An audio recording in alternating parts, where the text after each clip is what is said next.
Hi, I'm Angela Winn. I'm a senior at the University of Houston, Victoria, majoring in mathematics, and today I'll be going over algebraic coding theory. Over the last couple of semesters, I've had the honor of taking many different computer science classes, not because I had to, but because I wanted to. I wanted to get a better understanding of coding as well as just the material itself.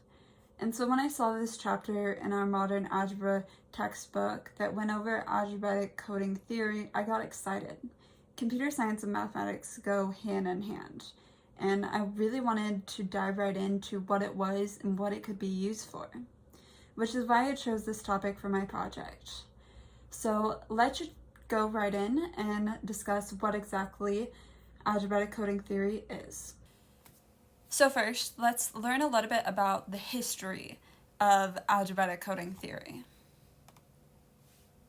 So first, coding theory originated in the late 1940s and took its roots in engineering. However, it was developed and became a part of mathematics and especially computer science. Codes were initially developed to correct errors on noisy and inaccurate communication channels. And with this endeavor, linear codes became very, very useful.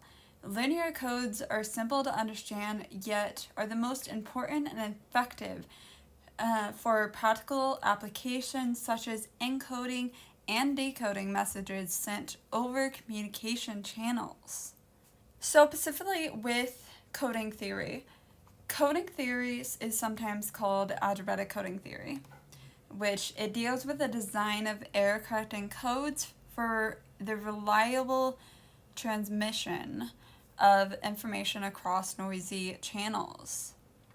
It also makes use of classical and modern algebraic techniques involving finite fields, group theory, and polynomial algebra. It also has connections with other areas of discrete mathematics, especially number theory and the theory of experimental design. Specifically, coding theory involves the study of compression codes, which enables us to send messages cheaply in error-correcting codes, which ensures that message remains legible even in the presence of errors. Cryptography, on the other hand, makes sure that that message remains unreadable, except to the intended recipient. The reason why I point this out is because a lot of people mistakenly think that encryption and decryption is the same thing as encoding and decoding something. So I really want to go into the differences of the two.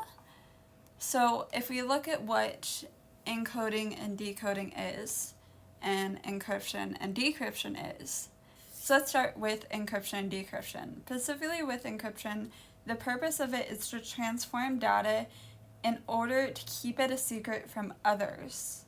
And then eventually somebody that gets the message will decrypt it. Specifically, this is used for maintaining data confidentiality, to ensure that the data cannot be consumed by anybody other than the intended recipient. This also requires a key. So with the encrypted file, there'll be a key sent with it for they can now decrypt it. So the algorithms that these are used for are AES, Blowfish, and RSA. So now let's look at encoding and decoding. The purpose of encoding is to transform data so that it can properly and safely consumed by a different type of system.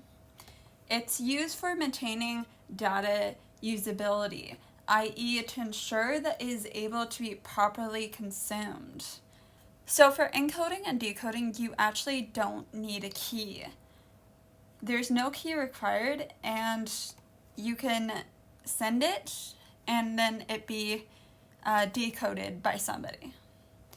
The algorithms that this is used for are Unicode, URL encoding, base64.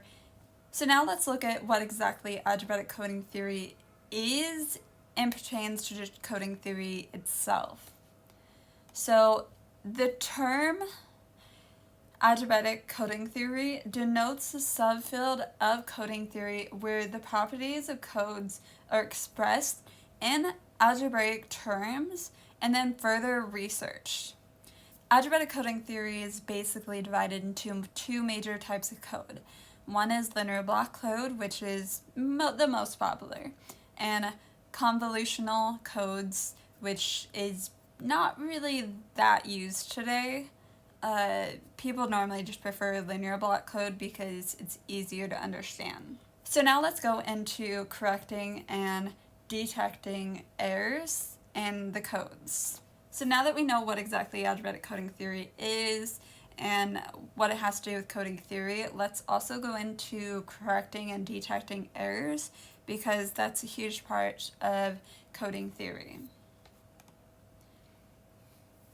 So first, when we talk about the number of errors in a received code word, we're talking about the distance between a received word and a transmitted word. So the job of a decoder is to decode which code word was most likely transmitted and decide which error vector most likely occurred. Many codes use a nearest neighborhood decoding scheme, which chooses the code word that minimizes the distance between the received vector and the possible transmitted vector. Specifically, an error-correcting code is an algorithm for expressing a sequence of numbers such that any errors which are introduced can be detected and corrected within certain limitations based on the remaining numbers. So now I want to actually show you code that I wrote in Python to demonstrate how you would encode and decode a message through programming. So looking at this code, this will encode a given message and then return the result. The encrypted message would be the binary representation of the original message. So this uses zeros and ones as the encoded message that will then be decoded. You can do this separate, like you could encode it and then send it to somebody, and then they can use a program like this to decode it. But let's go and run this and you can see how it works. So let's just say hi. And then, so it gives you the binary numbers, binary strings, as well as the secret code. And so if we were to use that secret code and just type in exactly what's there,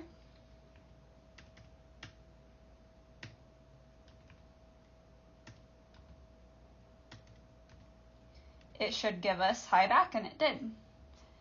And so that's how it works. No matter what you type in, it will give you the representation of it in a way that it's encoded to then be decoded by somebody. You can even do this with numbers. Let's say, and then encode 3. We have the binary number, binary strings, and let's just type in the code and let's see if it gives us 3 back. And it does. So now let's go over what we covered today. So first we went over what coding theory was and where algebraic coding theory falls in, as well as we went over detecting errors as well as how to fix them, the difference between encryption, decrypting, and encoding and decoding. I really hope you learned something from this. I know that some people get scared or try to avoid programming or anything that has to do with coding, but it's a really useful tool, especially if you're majoring in math or computer science. Computer science, you have to do this, you have to learn it, sorry, but you do. But for math majors, you don't necessarily have to go in as depth. There's really only 2 computer science classes that you have to take, but it's really great to learn these things and understand them, because mathematics as well as computer science, there's so many similarities in them. So I hope you guys have enjoyed this video, and thank you very much for listening.